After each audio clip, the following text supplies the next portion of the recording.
Hello from Miss Honey's house. I'm here with a story. I wanted to sit near a garden because I have a garden book, but I'm sitting on my porch. I do have some cilantro right above my phone. I love cilantro. Lots of cilantro at my house, and I'll show you some of my flowers when I'm done reading. This book is called Lawn to Lawn. I wanted to find somewhere to sit and read where there was a gnome, but I don't know of anywhere. Lawn to Lawn.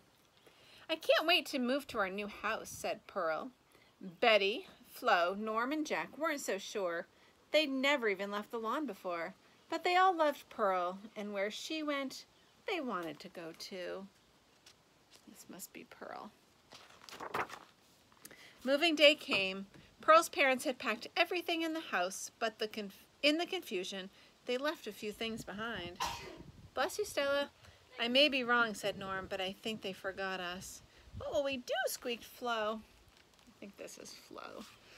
If we stay here, said Betty, the new owners may store us in the garage, or worse, the curb, they all said. And once the trash truck takes the lawn ornament, declared Jack, it never comes back. Do you have any ornaments on your lawn? I do not. We have to find Pearl, said Jack. Let's go. Hey, a map, said Betty. It looks like Pearl's moving to a place called Ritzy Estates. It looks far. Flo didn't know what she was more afraid of, leaving the lawn or being left behind. Well, said Norm, have a good trip. See you when you get back. They had to remind him that he was coming with them. They're off on an adventure. The ornaments set off, following the map, but they hadn't gone very far when they heard a familiar rumble and wheeze. Trash truck, honked Flo. They all froze. Only Pearl knew that they were real. They'd have to be careful. Some people didn't love lawn ornaments the way Pearl did. One dark day, they found themselves lost. Do you need directions? Asked the garden gnome. Why, yes, we do, said Norm. What a coincidence, replied the gnome. So do we. Gnomes weren't great with maps. So Betty and Jack told the gnomes where to go and plotted a new route for themselves. The road was rough, but the ornaments were careful and always kept a lookout for the dreaded trash truck. Here they go, off to find Pearl.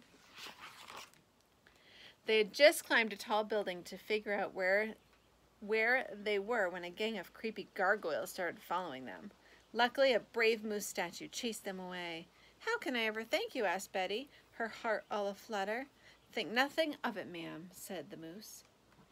Funny connection story. One year when Stella was maybe 7, she wanted to be a gargoyle for Halloween, and she was. We found a costume. It was really, really creepy. The ornaments traveled through swamps and fields. They climbed buildings and mountains, but they still had a long way to go.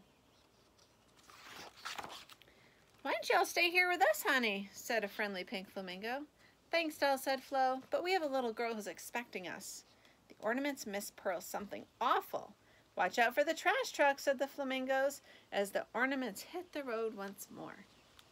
What a pretty sky. They were nearing their destination when they heard the roar of a crowd. A racetrack, shouted Jack. Look at the jockeys ride. Jack felt a powerful urge to stay, but Betty just looked at him and said, remember Pearl. And they were on their way. After miles and trials, they finally made their way to Ritzy Estates, but where do you think you're going? Snarled a snooty lion. Yeah, no one gets past us, growled another. Beat it. Oh no. I bet they'll find a way in. The ornaments slumped on the curb in despair. We've come so far only to be turned away, sighed Betty. Pearl's probably forgotten all about us by now anyway, said Flo. They were so sad that they didn't hear the familiar rumble and wheeze. What is it? Must be the trash truck. Before they knew it, they were tossed into the back of the trash truck. This is not how I thought this story was going to go. We're going to go to the junkyard, cried Flo. I guess this is it, said Betty. Then Norm giggled. What are you all so happy about? Asked Jack. Norm smiled and pointed. Look.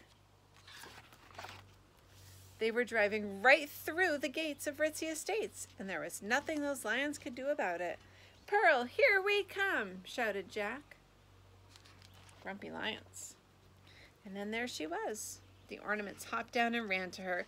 I knew you'd come, Pearl cried. I missed you so much. Thank goodness you're home. And Jack, Betty, Flo, and even Norm knew the journey had been worth it. They were where they belonged with their Pearl once more. The end. There's some more lawn ornaments. So as I told you, I don't have any lawn ornaments, but here I am at my house. I have some pretty flowers. See, there's some pretty flowers. And over here I have my prettiest baby girl.